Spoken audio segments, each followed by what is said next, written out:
Radhe hi friends, welcome back to my daily vlog channel lifestyle মোদিতে। কেমন আছো তোমরা সবাই? আশা করি সবাই খুব সুস্থ আছো, ভালো আছো। আমরাও খুব ভালো আছি। তো আজকে আমি তোমাদের সাথে শেয়ার করছি 40 সাইজ ব্রা কাট ব্লাউজের কাটিং অ্যান্ড স্টিচিং।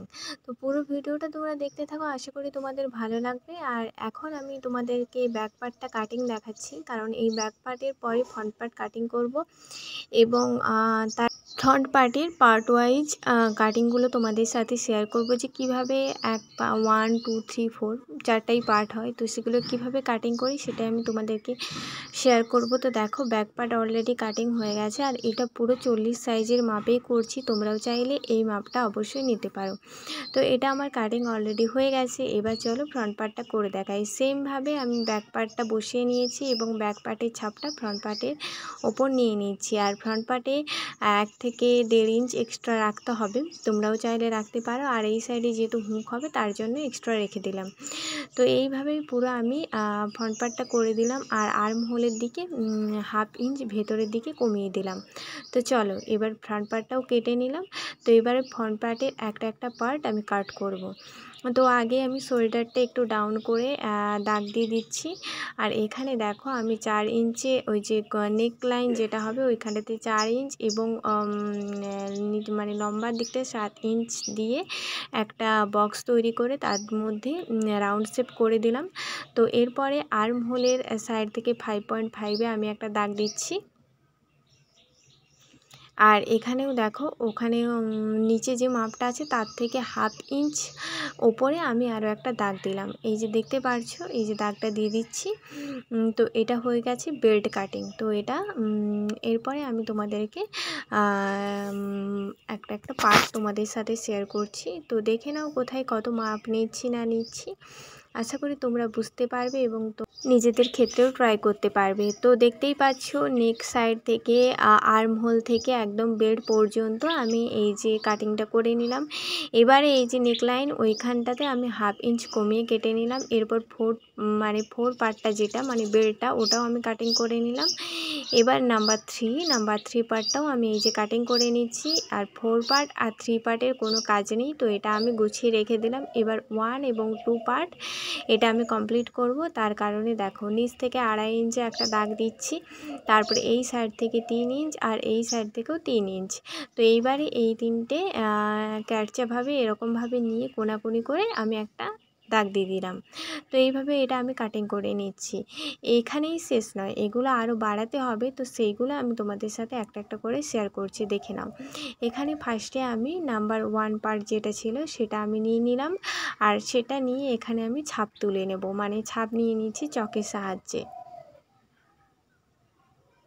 তো ছাপ নিয়ে অলরেডি কমপ্লিট হয়ে গেছে। এটা নাম্বার 1 পার্ট। আর এখানে কোথায় কত কি বাড়াচ্ছি তোমরা দেখে নাও। নিচের দিকটা 1 ইঞ্চ করে বাড়িয়ে নিচ্ছি। আর এই যে এইখানটাতে 1/2 ইঞ্চ মানে 0.5 নিয়ে নিচ্ছি। আর এই দাগগুলো একটা করে আমি মিলিয়ে দিলাম। তো ওটা একটু রাউন্ড শেপ হবে, তার কারণে হাত দিয়ে নিয়ে নিচ্ছি। আর নিচের দিকটা দেখো আমি 1/2 ইঞ্চ করে এক্সট্রা করে বাড়িয়ে নিলাম। এটা সেলাই মার্জিনে চলে যাবে। তো হয়ে গেল নাম্বার 1 পার্ট। এবার চলো নাম্বার 2 পার্ট দেখাচ্ছি। এটাও আমি সেমভাবে ছাপ নিয়ে নিচ্ছি এবং এরপরে আমি এগুলো বাড়াবো। এরকমভাবে বাঁকানোভাবে নেবে, তাহলে কি হবে বলো তো, এই যে খাপটা হবে সেই খাপটা সুন্দরভাবে আসবে। তো এখানে দেখো, নিচ থেকে যেহেতু 2.5 ইঞ্চ ছিল আর আমি 3.5 ইঞ্চি দাগ দিয়ে দিচ্ছি। আর এই ধারটা আমি বাড়িয়ে নিচ্ছি এখন। এরপরে আমি মাপটা তোমাদের সাথে শেয়ার করে দেব। তো নিচের দিকটাও বাড়াতে হবে, ওপরের দিকটা নিচের দিকটা আগে দেখিয়ে দিচ্ছি। 1 ইঞ্চ করে 2 সাইডে আমি নিয়ে নিলাম। আর ওপরের দিকটাও 1 ইঞ্চ করে 2 সাইডে নিয়ে নিচ্ছি। তো এবার এগুলো স্কেলের সাহায্যে আমি স্ট্রেট লাইন ড্র করে নিলাম। তো হয়ে গেছে আমার। তো এবারে নাম্বার 1 এবং নাম্বার 2 পার্টটা আমি কাটিং করে নেব। আর হ্যাঁ, এখানে 1/2 ইঞ্চ করে বাড়াতে হবে, কারণ কি এটা সেলাই মার্জিনে যেহেতু চলে যাবে, তার কারণে আমি 1/2 ইঞ্চ করে বাড়িয়ে নিচ্ছি। 1/2 ইঞ্চ করে তোমরাও বাড়িয়ে নিও। তো এবার হয়ে গেছে, এবার আমি কাটিং করব। তো চলো, এই তো নাম্বার 1 এবং নাম্বার 2 পার্ট আমার কাটিং হয়ে গেছে অলরেডি। এবার দেখো, এখানে 3 পার্ট এবং 4 পার্ট সেটাও আমি তোমাদের সাথে একদম শেয়ার করে দিলাম। এবার দেখো, আমি লাইলিনের ওপরে মেন ফেব্রিকটা অ্যাটাচ করে এখানে পিনগুলো সেট করে নিচ্ছি। প্রত্যেকটা লাইলিনটা ভেতরের দিকে রয়েছে রয়েছে এবং মেন ফেব্রিকটা উপরের দিকে রয়েছে। সেমভাবে আমি প্রত্যেকটা একদম চকের দাগ বরাবর যেগুলো রয়েছে পুরোটাই আমি একটু একটু করে সেলাই করে নিচ্ছি। মানে ওই যে 4টা পার্ট দেখালাম তোমাদেরকে, ওই 4টা পার্টই আমি চকের দাগ অনুযায়ী সেলাই করে নিচ্ছি।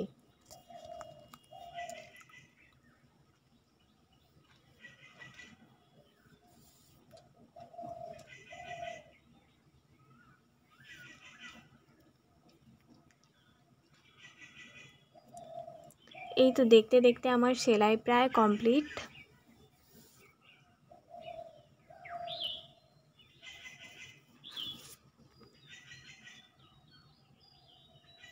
এটা 3 নম্বর পার্টে আমি সেলাই করছি, মানে 4 ধারটা আর কি সেলাই করে নিচ্ছি। এবারে 4 নম্বর পার্ট যেটা বেল্ট পোর্শন যাবে সেই পোর্শনটা আমি সেলাই করে নিচ্ছি। এটা সেলাই করলে হয়ে যাবে। আর দুটো সাইড যেহেতু এক ধরনের হবে তার জন্য আমি তোমাদের সাথে আজকে একটা সাইড শেয়ার করব, আর একটা সাইডও সেমভাবেই করে নেব, তো সেটা শেয়ার করব না। আর এই যে এক্সট্রা অংশগুলো দেখতে পাচ্ছ, এই এক্সট্রা অংশগুলো আমি কেটে নিচ্ছি, মানে কাটিং করে বাদ দিয়ে দিচ্ছি আর কি।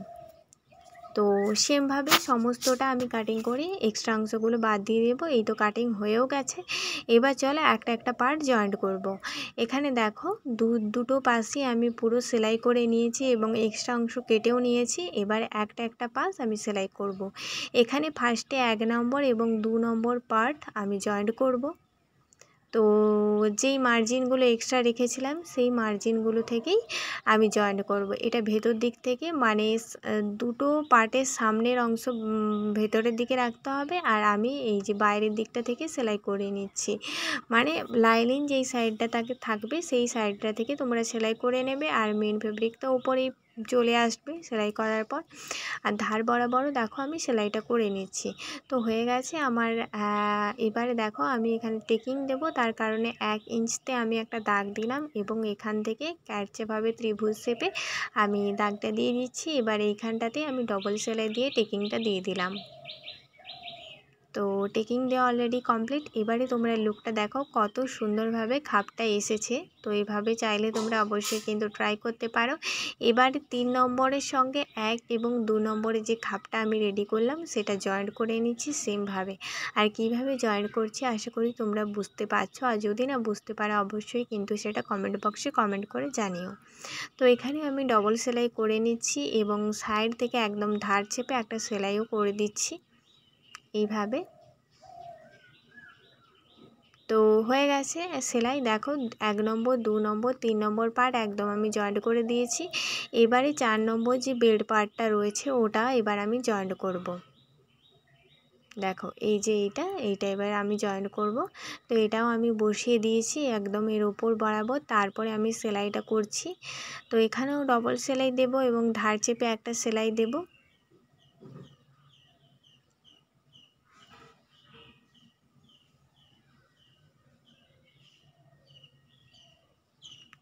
এই তো পুরোপুরি সেলাইটা কমপ্লিট হয়ে গেছে। এবার এটাকে ঘুরিয়ে ওপর থেকে আমি একটা চাপ সেলাই দিয়ে দিচ্ছি। এখানে আমি একটা চাপ সেলাই দিচ্ছি, তোমরা চাইলে দুটো চাপ সেলাই দিতে পারো, অসুবিধার কিছু নেই, কিন্তু আমি একটাই দিচ্ছি কারণ একটু দেখতে ভালো লাগে। আর এখানে দেখো এক্সট্রা অংশ বেরিয়ে আছে, তার কারণে সমান করে সেলাই করে নিলাম এবং এরপরে আমি এটা কেটে দেব। তো এই তো হয়ে গেছে আমার এক সাইডটা কমপ্লিট। এবারে আমি এখানে দেখো দুটো সাইডই কমপ্লিট করে নিয়েছি সেমভাবে, তার কারণে তোমাদের সাথে একটা পার্ট শেয়ার করলাম। তো এরপরে আমি গলার পট্টি বসাবো এবং হুক পট্টি দুটোই বসাবো, তো সেটাই শেয়ার করি চলো।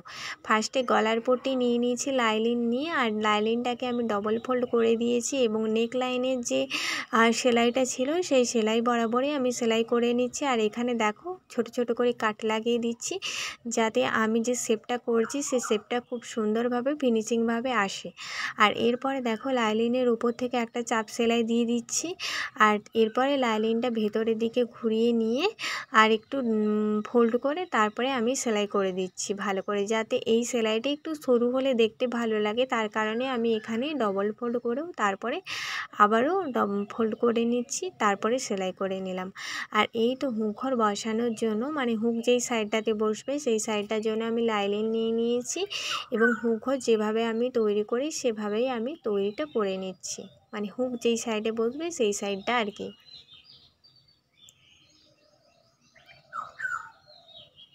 তো দেখো এইভাবে এটা ডবল ফোল্ড করে নিলাম এবং ডবল ফোল্ড করে তারপরে আমি আবার সেলাই করে নিচ্ছি। আর গলার পোর্শনের ওই অংশটা ওইখানটাতে ঢুকিয়ে তারপরে ভালো করে সেলাই করে দিলে একদম কমপ্লিট। তো ব্লাউজের সমস্তটাই কমপ্লিট। এবার তোমাদের শুধু কোমর পট্টিটা বসানো বাকি। তো চলো আরও এক সাইডে আমি এইভাবে সেমভাবে আমি লাইনিংটা গলার পট্টি বসিয়ে দিলাম এবং আর এক সাইডে যে হুক ঘরটা যেটা তৈরি করব সেটা ছিল হুক বসানোর ঘর, আর এটা হচ্ছে হুকের ঘর। সেই সাইডটা আমি কমপ্লিট করে নিচ্ছি। এখানে আমি মেন ফেব্রিক নিয়েছি। এখানে মেন ফেব্রিক নিলেই দেখতে বেশি ভালো লাগে। আর মেন ফেব্রিকের সঙ্গে চাইলে তোমরা লাইনিংটা অ্যাটাচ করে নিতে পারো, কিন্তু লাইনিংটা থাকবে ভেতরের সাইডে এবং মেন ফেব্রিকটা থাকবে ওপরের দিকে, না হলে দেখতে ভালো লাগবে না। তো এরপরে দেখো এখানে এক্সট্রা যে অংশটা ছিল আমি মুড়ে ভেতরে ঢুকিয়ে তারপরে আমি সেলাইটা করে দিচ্ছি এইভাবে। আর এখানে একদম ধার বরাবর একটা সেলাই দিয়ে দিচ্ছি। তো হয়ে গেছে মোটামুটি দু সাইড কমপ্লিট। এবারে দেখো আমি এই যে কোমর পট্টিটা বসাবো তার কারণে দুদিকে দুটো লাইনিং নিয়ে নিলাম এবং লাইনিংটা সামনের দিকে একটু ফোল্ড করে দিলাম। ফোল্ড করে দেওয়ার পরে তারপরে এখান থেকে আমি দাগ বরাবর যে চকের দাগটা ছিল সেই বরাবরই আমি সেলাইটা করে দিচ্ছি। তো সেমভাবে এর ওপর থেকে একটা চাপ সেলাই দিয়ে দিলাম। এরপর এটাকে উল্টো দিকে ঘুরিয়ে ডবল ফোল্ড করে তারপরে আবার একটা সেলাই করে দিচ্ছি।